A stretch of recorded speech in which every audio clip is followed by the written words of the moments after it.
When a country centralizes banking, it concentrates an enormous amount of wealth into a single institution, works mainly to make the rich richer, and opens the government to control from foreign interests.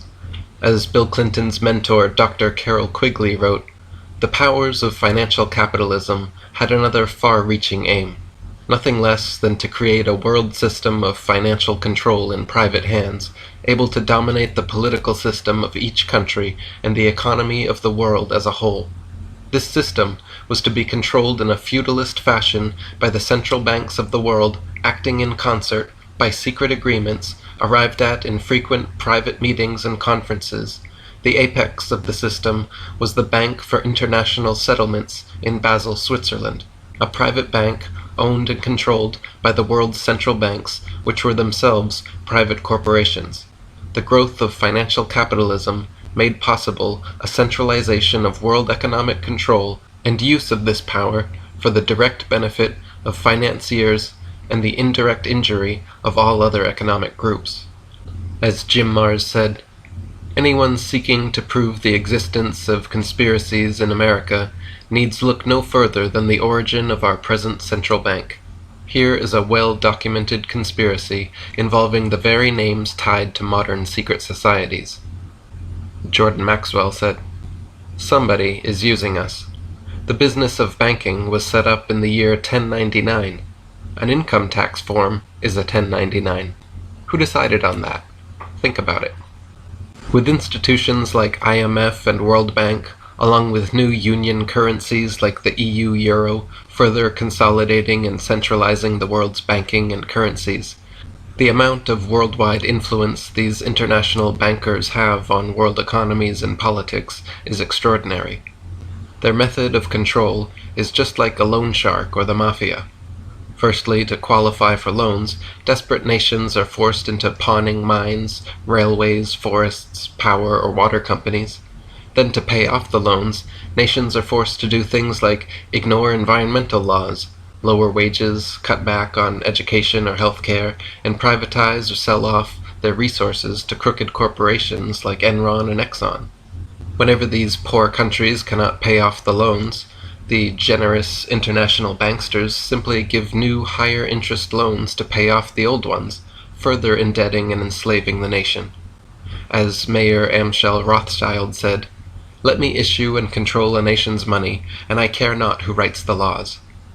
More recently, Richard McKenna, former president of Midlands Bank of England, said, "Those that create and issue the money and credit direct the policies of government and hold in their hands the destiny of the people."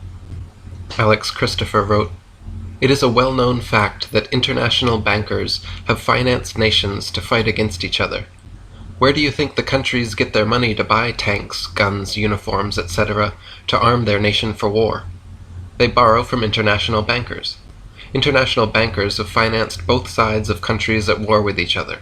They don't care who wins, because while the nations are borrowing huge amounts of money to kill each other, international bankers make huge amounts on money from the interest charges that they make each nation pay. They also have the power to control the outcome of the war by simply cutting off the flow of money they lend. So under the threat of war, international bankers have used their power to gain or increase control over governments. By keeping a nation in debt, they are in a position to demand a voice in the government affairs of the nation. Another goal, which they have already achieved, is to control all the world's monetary systems."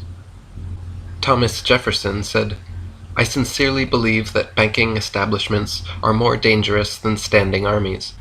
If the American people ever allow the private banks to control the issue of their currency, first by inflation, then by deflation, the banks and the corporations that grow up around them will deprive the people of all property until their children wake up homeless on the continent their fathers conquered." Despite Jefferson's warnings, in 1791, Alexander Hamilton, the Secretary of the Treasury, pushed a congressional charter through to create the first Bank of the United States, which stood for 20 years, until 1811, when President James Madison and Vice President George Clinton refused to sign and renew the charter. Madison said, "History records that the money changers have used every form of abuse, intrigue, deceit, and violent means possible to maintain their control over governments by controlling the money in its issuance. Strangely enough, only 5 years later, still under Madison's presidency, in 1816, he signed the charter for the Second National Bank. Such hypocritical action raised suspicion of bribe or blackmail at work behind the scenes. In 1828, Andrew Jackson said in a speech addressing the central bankers, "You are a den of vipers and thieves. I intend to rout you out, and by the eternal God, I will rout you out. If people only understood the rank injustice of the money and banking system, there would be a revolution by morning." As president for the next 8 years, Jackson worked to abolish the federal charter of the Second Bank of the U.S. In 1835, an attempt was made on his life. The would-be assassin, Richard Lawrence, pointed 2 pistols at Jackson, pulled the triggers, and miraculously, both misfired. Jackson immediately proceeded to beat Lawrence with his cane. Lawrence would later tell police he wanted to kill Jackson because, quote, money would be more plenty for him, and that he, quote, could not rise until the president fell. He said the American government owed him a large sum of money, but Andrew Jackson was preventing him from receiving it. This is most definitely a reference to Andrew Jackson's struggles with the central bank, which was the obvious motivation for such an attempt on his life. In 1836, Jackson succeeded in abolishing the Second National Bank, stating, "The bold effort the present bank had made to control the government are but premonitions of the fate that await the American people should they be deluded into a perpetuation of this institution or the establishment of another like it." When asked on his deathbed what his life's greatest accomplishment was, Jackson replied, "I killed the bank." Fortunately, we were not deluded into the perpetuation of that Second National Bank, but unfortunately, we were tricked into the establishment of another, much worse than it. From 1837 to 1863 was a period of free banking in America during which only state-chartered banks existed and the values of silver and gold were very stable. In 1863, the Rothschild interests had succeeded in forcing a bill through Congress via their insider Treasury Secretary Salmon P. Chase. He passed the National Banking Act, once again creating a federally chartered central bank, one with the power to print and issue paper money. At the time, President Abraham Lincoln fought against the central bankers and said, "The money power preys upon the nation in time of peace and conspires against it in times of adversity. It is more despotic than monarchy, more insolent than autocracy, more selfish than bureaucracy. I see in the near future a crisis approaching that unnerves me and causes me to tremble for the safety of our country. Corporations have been enthroned, an era of corruption will follow, and the money power of the country will endeavor to prolong its reign by working upon the prejudices of the people, until the wealth is aggregated in a few hands and the republic is destroyed." He was shot and killed a year and a half later in April 1865. From 1864 to 1913, the National Banking Act and the Civil War all but forced the majority of America's banks to become nationalized. The effort to create the third U.S. central bank began in 1873, when the Bloodline International Banking Cartel engineered the first of 3 financial panics, which they used to scare the public into accepting the Federal Reserve. Eustace Mullins wrote, "A study of the panics of 1873, 1893, and 1907 indicates that these panics were the result of the international bankers' operations in London. The public was demanding in 1908 that Congress enact legislation to prevent the recurrence of artificially induced money panics. In 1881, President Garfield was assassinated less than 4 months after taking office. He was another anti-banking establishment president who took action and spoke out against them. He was coincidentally shot and killed shortly after declaring, quote, "Whosoever controls the volume of money in any country is absolute master of all industry and commerce, and when you realize that the entire system is very easily controlled, one way or another, by a few powerful men at the top, you will not have to be told how periods of inflation and depression originate. The next presidential assassination happened 20 years later when a supposed anarchist shot William McKinley twice at point-blank range. Once again, McKinley was a strong supporter of the gold standard and helped pass the Gold Standard Act of 1900, less than a year before his death. On November 22, 1910, 7 of the richest men in the world met at J.P. Morgan's personal island retreat off the coast of Georgia called Jekyll Island. The 7 men were Frank A. Vanderlip, Abraham Piet Andrew, Henry P. Davidson, Charles D. Norton, Benjamin Strong, Paul Moritz Warburg, and Nelson W. Aldrich. Behind these men stood the banking and investment interests of the Rockefellers, Rothschilds, Schiffs, Morgans, and Warburgs. The 7 Jekyll Island conspirators met for 7 days and planned a series of radical banking reforms necessary to create the Federal Reserve. When the media learned about Jekyll Island meetings, the bankers all claimed they were out duck hunting. Later in life, however, conspirator and president of New York National City Bank, Frank A. Vanderlip, admitted otherwise when he wrote, "There was an occasion near the close of 1910 when I was as secretive, indeed as furtive as any conspirator. I do not feel it is any exaggeration to speak of our secret expedition to Jekyll Island as the occasion of the actual conception of what eventually became the Federal Reserve System." Woodrow Wilson had said of the earlier 3 financial crises that all this trouble could be averted if we appointed a committee of 6 or 7 public-spirited men like J.P. Morgan to handle the affairs of our country. And that is exactly what happened. Ralph Epperson wrote, "So the American people who had suffered through the American Revolution, the War of 1812, the battles between Andrew Jackson and the Second Bank of the United States, the Civil War, the previous panics of 1873 and 1893, and now the panic of 1907, were finally conditioned to the point of accepting the solution offered by those who had caused all of these events, the international bankers. That solution was a central bank." Jim Marrs wrote, "These men concluded not to have one central bank in the United States, but several, and they agreed that no one was to utter the words central or bank. Most important, they decided that this creation would be made to look like an official agency of the U.S. government. They called it the Federal Reserve, but it is neither federal nor a reserve. It is about as federal as Federal Express, and as much a reserve as American Indian reservations.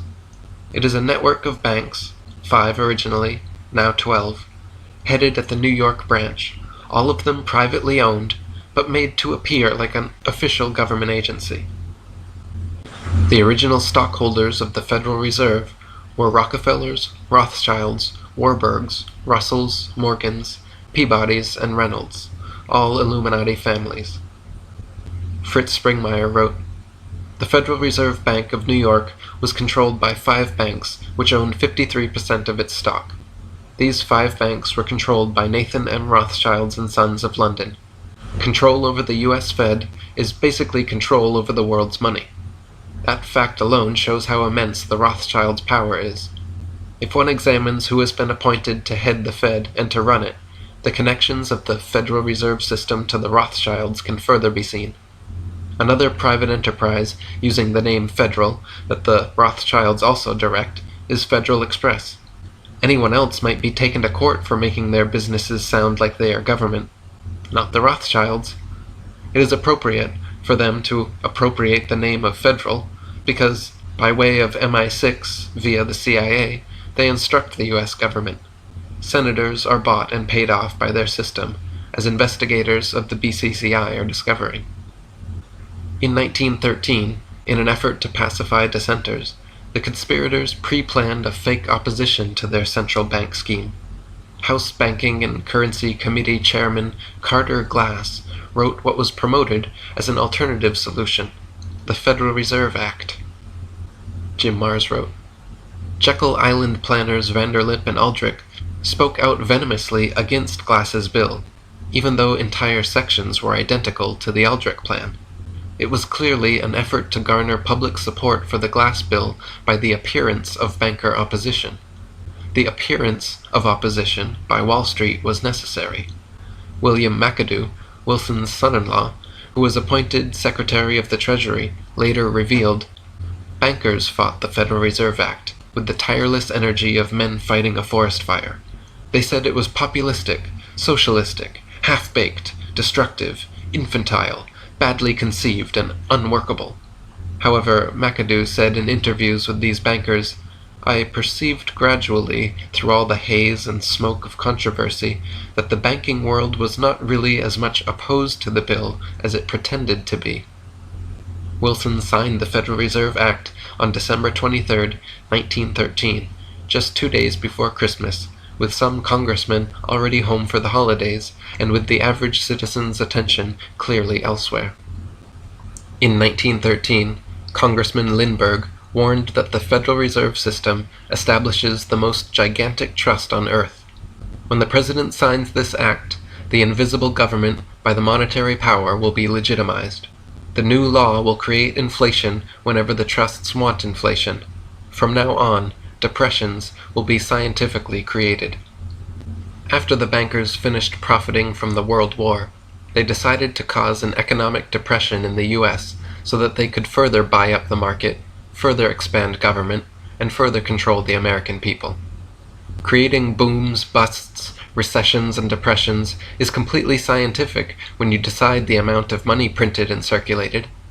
As Nobel Prize-winning economist Milton Friedman said, "The Federal Reserve definitely caused the Great Depression by contracting the amount of currency in circulation by 1/3 from 1929 to 1933.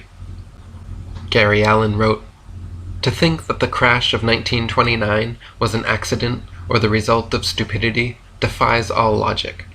The international bankers who promoted the inflationary policies and pushed the propaganda which pumped up the stock market represented too many generations of accumulated expertise to have blundered it into the Great Depression. It was the game of boom and bust, using economic crisis to consolidate political power at the top where it can be most easily controlled. The major cause of the economic collapse was the deliberately created credit inflation by the Federal Reserve. In 6 years, it had inflated the money supply by 62%, inducing market speculations and unwise investments by middle Americans who were being set up for a shearing. When the shearing came, the sheep took a realistic look at their economy and panicked. Optimism was replaced by economic despair. Despair produced a willingness to accept a major expansion of government controls over the economy." During the Depression, Congressman Louis T. McFadden was a very outspoken voice against the Federal Reserve. Regarding the Great Depression, he said, "It was not accidental. It was a carefully contrived occurrence. The international bankers sought to bring about a condition of despair here so that they might emerge as rulers of us all." In 1932, he said, "We have in this country one of the most corrupt institutions the world has ever known. I refer to the Federal Reserve Board and the Federal Reserve Banks. The Federal Reserve Board has cheated the people of the United States out of enough money to pay the national debt 3 times over. This evil institution has impoverished and ruined the people of the United States, has bankrupted itself, and has practically bankrupted our government. It has done this through the defects of the law under which it operates, through the maladministration of the law by the Federal Reserve Board, and through the corrupt practices of the moneyed vultures who control it." Proceeding McFadden's activism, he received a series of death threats, and then died of food poisoning shortly after, under suspicious circumstances. President Franklin D. Roosevelt said in 1933, "The real truth of the matter is that a financial element in the large centers has owned the government since the days of Andrew Jackson." Ralph Epperson wrote, "Once inflation or deflation has been documented, the government economists point with pride at the supposed perpetrators, the public. They never direct their attention at the real culprit in America, the privately owned Federal Reserve System. This private banking establishment has complete control over the quantity of money in circulation. Therefore, they have the ability to create inflation or deflation whenever they choose to do so. Since the Great Depression, the Federal Reserve bankers have continued to manipulate the market for their own gain, and done so through periodic planned market plunges, after which they buy up all they can. In 1936 and 37, stock prices plummeted 50%. In 1948, dropped 16%. In 1953, down 13%. 1956 and 57, down 13%. And late in 57, down another 19%. It has continued like this every few years until today. In 1963, President Kennedy passed Executive Order 11110, which stripped the Federal Reserve from its power to loan money to the U.S. government. It also called for the printing of $450 billion in U.S.-backed debt-free currency, and gave the Treasury Department the authority to issue silver certificates against the Treasury's silver holdings. 6 months after this, JFK was killed.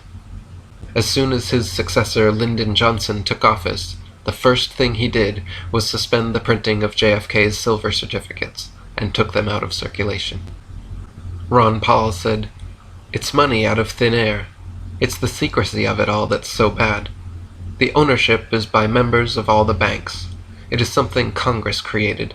The first central and national bank was created by Alexander Hamilton, and Jefferson got rid of it. The second one was gotten rid of by Andrew Jackson, and I'm just looking forward to being the president that gets rid of the third national bank." And Jordan Maxwell wrote, "Do you remember the television show called Mission Impossible? If you ever see a rerun, watch the opening of the show very closely. What will come up on the screen will be the insignia IMF, supposedly standing for the Impossible Mission Force. The Impossible Mission Force, the IMF, the International Monetary Fund, what were they always doing on the show? They were always tricking leaders out of positions of authority, assassinating somebody, helping people escape, or doing some other dirty deal, all in a war for power. Whose power? Of course, they were always working for some government, but the agents are not supposed to know who that is for sure. They just do their jobs, not knowing who's really hired them. The IMF just sends them out on a mission that they must perform at all costs. And if anyone should find out who's really pulling the strings, then the agents are told that we are going to disavow any connection to you. Well, that is the IMF, the International Monetary Fund, which is the power behind the Federal Reserve System, which is raping our country and destroying our economy. And these guys are doing it right in front of you, telling you what they are doing. But we just don't see it, even after they spell it out for us on television. They are even making comedies about it, like Get Smart. On one side you have chaos, and on the other you have control. And when you watch the show closely and ignore the foolishness, it is easy to see that the same operation is running both sides, creating chaos, then rushing in to control it, in order to accomplish an agenda. That is how it has always been. Get smart. They are telling you something.